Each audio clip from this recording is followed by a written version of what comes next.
Wait, they're saying if China does something, UN command should do aerial attacks in Manchuria. UN command. But there's a lot of countries in the UN forces. Shouldn't they all get a say? Huh?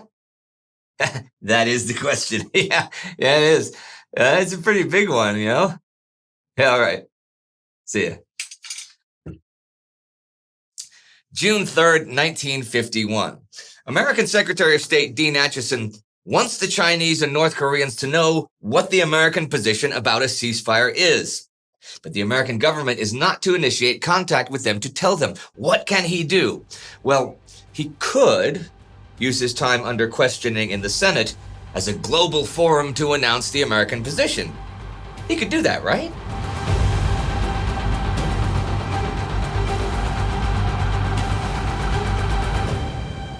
I'm Indy Neidell, and this is the Korean War.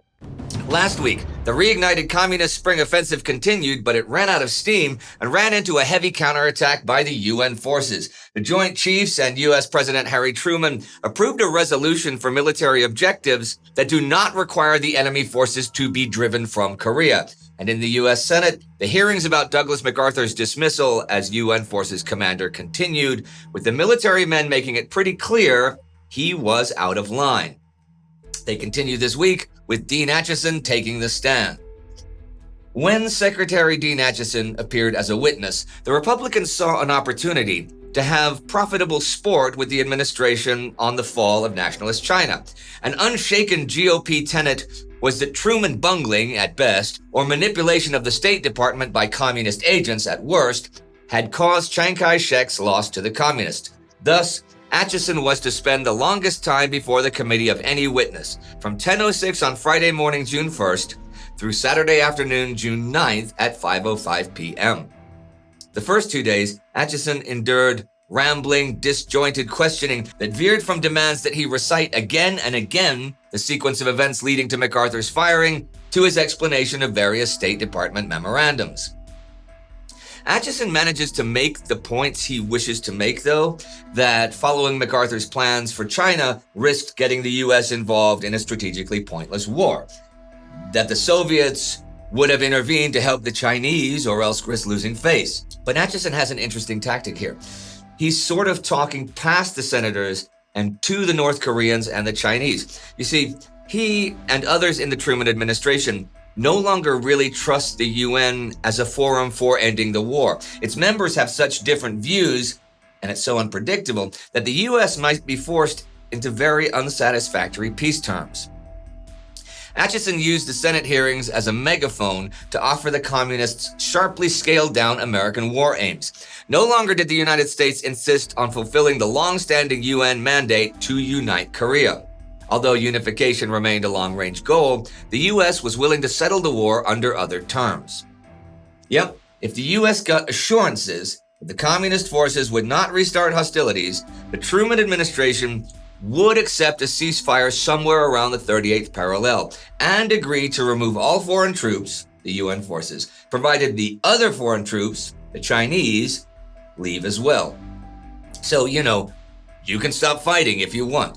He actually explains pretty well why Washington was now willing to end the war with basically the same situation in Korea as when it began. Doing so would deny the enemy a victory and would have contained communism. And even if the war didn't end, if it continued on a small front, it would cost a lot fewer American lives than expanding it into a larger war with China as MacArthur wished. And that larger war certainly had no guarantee of victory anyhow. But also doing that would pose serious risks to the big alliance of nations working to stop communist aggression globally. In Acheson's own words, "We cannot expect that our collective security system will long survive if we take steps which unnecessarily and dangerously expose the people who are in the system with us.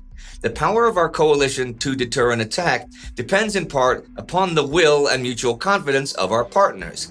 He also has this to say: "It doesn't make any difference exactly where the fighting may end. The point is a settlement going to be made, or is it not going to be made, where the Chinese will not have the will and the desire to come back in and fight again? This because he believes the recent and current battering of the Chinese will eventually lead to them stop fighting. Acheson's critics don't seem really interested in this, well, for the moment anyhow, and they keep asking him again and again about the State Department's loss of China. Since the questions are often repetitious and, to him, do not really address what is a complex matter, he asks for a day of preparation. Then, he'll give a comprehensive statement about U.S. policy towards China since the end of World War II. They say, okay, and so they, you, and I shall have to wait until next week to get it. As for the war in the field this week, by the end of last week, it was pretty obvious to UN High Command that they had not moved fast enough with their counterattack to trap most major Chinese or North Korean units, even though those units were badly mauled. So 8th Army Commander Jim Van Fleet lays out the plans for Operation Piledriver, which is basically to expand the area of the counterattack. So U.S. 1st and 9th Corps are to move up and take the Wyoming line, which would cut the roads running out of the Iron Triangle to Chonchon and the Huachon Reservoir, and cut lines of communication at the base of the triangle. Frank Milburn's 1st Corps will have the heavy attack in the larger zone, and he's beefed up with the U.S. 3rd and ROK, South Korean, 9th Division, transferred from 10th Corps, and will have the 187th Airborne Regimental Combat Team in Seoul as a reserve. He is to take the Chorwon-Gimhwa region. 9th Corps to the east is in a smaller zone, occupying land beyond Huachon Town to cut those roads to the southeast. East of the reservoir, U.S. 10th Corps and ROK 1st Corps are to first take the whole Yanggu-Inje region and also drive up the coast, and then after that, take what is actually a newly drawn part of the Kansas line running northeast from the reservoir around the southern part of a circle of mountains they christened the Punch Bowl to Kojin-ni on the coast. This is way above Route 24. So once there, both corps have that road for supply as well as the Gosong ports. Van Fleet actually has plans to use the ports for an operation to send elements of U.S. 1st Marine Division north to establish a beachhead at Tongchon, like 50 kilometers north up the coast. And the rest of the division up the coastal road then attack down while 9th Corps drives up and across from the Gimhwa region. This would hopefully seal off everything southeast of that, and then they could destroy the enemy in that sealed off zone. Thing is, for operations beyond Kansas and Wyoming lines, he needs UN Commander Matt Ridgway's approval, which he asks for as this week gets going the 28th, saying in his message that the potentiality of enemy defeat should override any objections. This gets back to the whole overall plan, though. Ridgway flew to Seoul late on the 28th. There, he presented to Van Fleet all of the reasons why the Tongchon operation should not be undertaken. The sum of his reasons was that the possible benefits of the operation did not justify the risks entailed. The 8th Army's mission, he reminds Van Fleet, was to exact maximum enemy losses at minimum cost while maintaining UN forces intact. And this mission could be best carried out in a gradual advance to lines Kansas and Wyoming. So Ridgway does approve the extension of the Kansas line east of the reservoir, and before he leaves Korea the 29th, does tell Van Fleet to prepare a general situational estimate of the next 60 days, with recommendations for operations. This is, of course, thinking ahead to when they do reach the Kansas and Wyoming lines. So on June 1st, Van Fleet tells his corps commanders that when they reach the lines, they are to fortify them, and then after that, make only recon in force, basic patrolling, or attacks with limited objectives. What do his corps do preparing for Piledriver, though? Well, Milburn has plans with 3 divisions of 1st Corps. U.S. 1st Cavalry will move up west of Route 33 to a line southwest of Chorwon over to the Imjin River. U.S. 3rd Division along Route 33 to take the Chorwon base of the triangle, and U.S. 25th Division to take the eastern point at Gimhwa. William Hogue has a 3-division attack plan for his 9th Corps to take line Wyoming from Gimhwa to the reservoir, with ROK 2nd and U.S. 7th Divisions above Route 17 and ROK 6th Division above the western half of the reservoir. These attacks are set to begin today, June 3rd, for 1st Corps and June 5th for 9th Corps. But there's a problem with that. See, forces just trying to advance from the Kansas line to get into position are meeting stiff enemy resistance. Turns out, Something Ridgway has been saying for a while is correct. The Chinese are not going to just give away the Iron Triangle. There's the added issue that May 30th and 31st are both days of heavy rains, so the roads turn to bogs, and the low clouds prevent aerial action. Rains begin again today, and that puts a damper on the kickoff of things. In the east, the advances by U.S. 10th Corps and ROK 1st Corps to get ready for the bigger push have a really tough time gaining any ground at all. U.S. 1st Marine Division doesn't occupy Yanggu until May 31st. And it's not really until today, at the end of the week, that the mopping up operations around Indy are finished.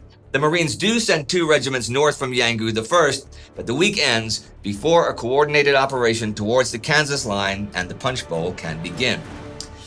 Behind the scenes, the top American brass is still sorting out its own operations. Last week, I talked about NSC 48-5, which dealt with political and military objectives in Korea. But today, I want to talk about command and commander directives. Now, when Matt Ridgway took over UN command from Douglas MacArthur in mid-April, Truman and the Joint Chiefs of Staff finally had a commander who agreed with them that the scope of the war should not be increased. In fact, on April 19th, Ridgway sent a message to Van Fleet whose subject was Prevention of World War III. He warned Van Fleet of the grave and ever-present danger of the Korean conflict being enlarged and said it must always remain in their thoughts. He also reserved for himself all responsibility for any decision which might extend the battle zone or increase the danger of a global war. Many subordinates might find such restrictions unreasonable, sure, but that's life. Deal with it. A few days later, Van Fleet got formal instructions that 8th Army's mission is to repel aggression against so much of the territory and the people therein of the Republic of Korea as you now occupy. To do this, as I've generally outlined in earlier episodes, they can do ground, naval, and aerial operations north of the 38th parallel, but can make no major advances above the Kansas-Wyoming line without Far East Command's orders. But in any and all cases, no elements of 8th Army whatsoever should cross the Manchurian or Soviet borders, and no non-Korean forces will even operate in territory adjacent to those borders. Van Fleet is to continue the campaign to destroy as much of the enemy's offensive potential as possible, which is actually in direct contrast to MacArthur's view that just destroying the enemy serves no purpose. Except in direct support of UN military operations, forces under their command were not to approach within 20 miles of Soviet territory or within 3 miles of Communist Chinese territory north of 32 degrees latitude. No action was to be taken against Rashin or against the hydroelectric installations along the Yalu. If U.S. forces outside Korea were subjected to attack, the commanders were authorized to take immediate and aggressive measures of defense. But there would be no retaliation against Chinese or Soviet Russian targets except on orders from Sinkfi, Commander-in-Chief Far East. Ridgway does have some questions about the limits of his own authority. He asks the JCS, what if a new enemy appears on the battlefield? There were big worries in April that the Soviets would join the war. He asks that if something like this happens, can he withdraw the UN forces from Korea and use them elsewhere? That's a question with big political problems, though, since there are a bunch of other countries that have sent force to Korea, and surely you'd have to consult them before rerouting their forces somewhere else, right?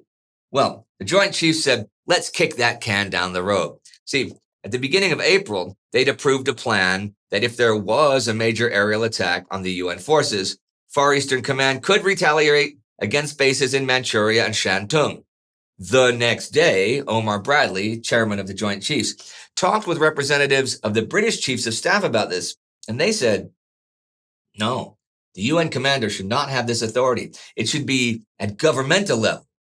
This goes to Washington, and Truman and Acheson agree. There's another meeting again on April 12th with British reps, and General Bradley stressed the fact that any decision for retaliation against China would be made by the president, rather than by the Joint Chiefs of Staff, if at all possible. Nevertheless, the British still felt their government should have a say in the matter before any retaliatory attacks were launched.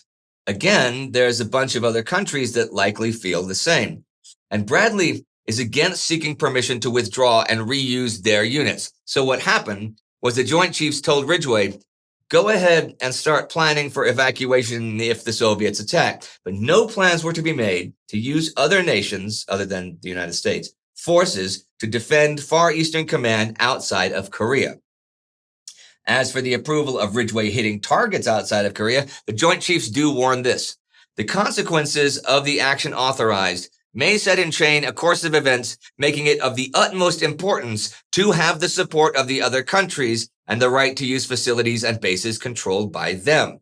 This support may depend on communicating or at least informing them of the action prior to its occurrence.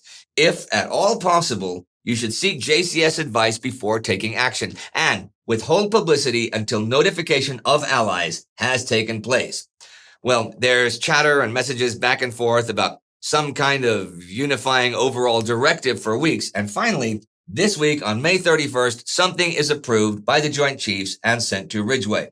The first part is sent to him in his capacity as Commander Far East. It assigns him the mission of defending Taiwan and supporting UN operations in Korea. He can order aerial recon over the Chinese coast to detect any imminent attacks on Taiwan, but cannot use ground forces to defend it.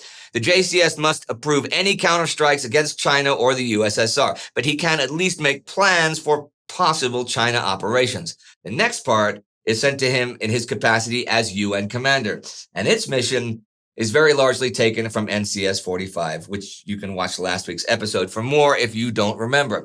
But since there are UN units who by now have passed Kansas and Wyoming positions, the new limit of ground advance is some line passing approximately through the Huachan Reservoir area.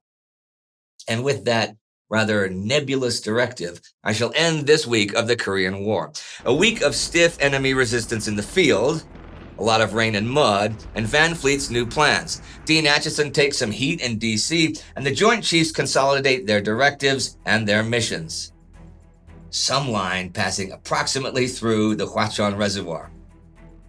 That was actually inserted in the May 31st message because Ridgway told the Joint Chiefs on the 30th he was already there. Ridgway sends them another message that same day, though, one which begins with an appraisal of the general military situation in Korea. First off, the enemy had suffered a huge defeat. The estimates of Ridgway's field commanders of the number of enemy dead are so staggering that Ridgway himself has a hard time believing them. He writes that the enemy's fighting spirit is deteriorating. Prisoners are being captured all over. Many Chinese are just surrendering, and they report food shortages. Ridgway concludes that only 7 of what he believes to be 13 Chinese armies near the lines are now able to make any offensive attacks. And the 5 KPA, North Korean Corps, that he knows of are way under strength and under-equipped. But while much of that force might not be able to make a big offensive, it could still resist all right. However, it's not any larger than the forces that 8th Army had easily beaten twice in the last 2 months. So he says, for at least the next 60 days, the U.S. government will be able to count on a military situation that would give them a real advantage in diplomatic negotiations. The Joint Chiefs write, thus in Korea, as in Washington, the stage was set for a new attempt to end the war. 8th Army had passed the crisis of midwinter, could hold its own. It had reached a new defensible line that embraced substantially all of South Korea's pre-war territory and was thus satisfactory to the United Nations as the basis for a settlement. Since any general advance into North Korea had been ruled out, the only course of action was to remain essentially along the present line and to bring maximum pressure against the enemy to bring him to the negotiating table. All that remains to be seen is how the Chinese and North Koreans react to the new situation, and if they've been listening to Acheson.